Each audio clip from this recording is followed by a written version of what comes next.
ئەفەرمێ جارێک لە شام کەسێک لە مەیدانی جیهادا پێکەوە جەنگیان ئەکرد. طبعاً نظامی جەنگی ئەو کاتە زۆر شەریفانەتر بوو لە ئێستا. تەسەوور کە ئەگەر کاتی عیبادەتی موسڵمانان هاتبێ کافرەکان دەستیان لە جەنگ هەڵگرتووە، چاوەڕێیان کردووە موسڵمانەکان نوێژەکەیان تەواو کرد، اینجا شەڕ دەستی پێکردووە.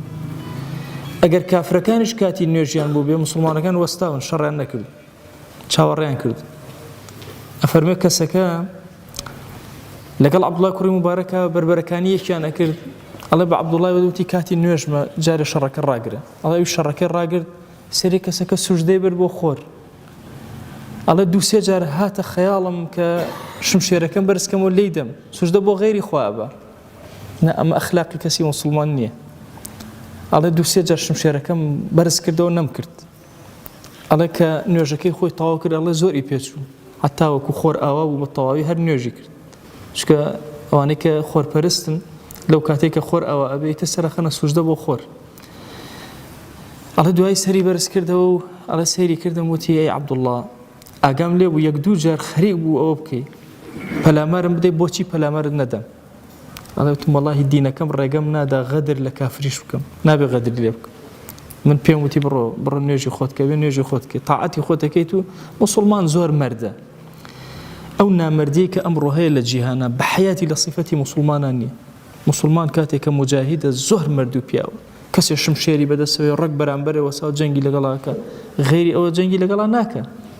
بۆیە درێژایی مێژووی ئیسلامیە ئافرەتێ نییە کوژرابێ، مناڵێ نییە دیقەت ئەدەی، عابیدێک نییە عابدایەتی بکە لە شوێنەکەی خۆی، ئیتر لە هەر پەرزگایەکەی حەزەکەی بتپەرز بێ. قەت موسڵمان نەچێت سەر ئەو کەسە مادام شمشێری پێ نییە بڵۆن بە ئادەی با بیکوژین. شتیوان نەبوو لە مێژووی ئیسلامیە. هەندێک ثەقافات هەیە ئێستا ئێمە لەبەرەوەی ژێردەستەین تووڕە بووین، تووڕە کاردانەوەمان هەیە. هەندێک غەڵەتی زۆر گەورە لە ئومەتی ئیسلامیە ئەمڕۆ ڕوئەدا. ئەو غەڵەتە گەورانە هۆکارەکەی ئەوەیە کاردانەوەی لەسەر فقهی ئیسلامیدا نەوەزراوە، گەنا فقهی ئیسلامی زۆر دەقیق. حتا سیدنا خالد ڕەزا و ڕەحمەتی خوای لێبێ لە فەتحی مەککە ئافرەتێکی کوشت.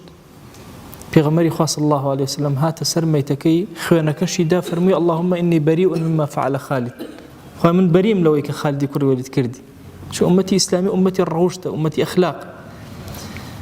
ئەڵێ کەسەکە ڕووی کردە عەبدوڵای کوڕی موبارەک وتی یعنی تۆ توانیت من بە ئاسانی بکوژی، چەندێکە شەڕەکەین پێکەوە منت نەکوشت تەنها لەبەرەوەی غەدرم لێ نەکەی.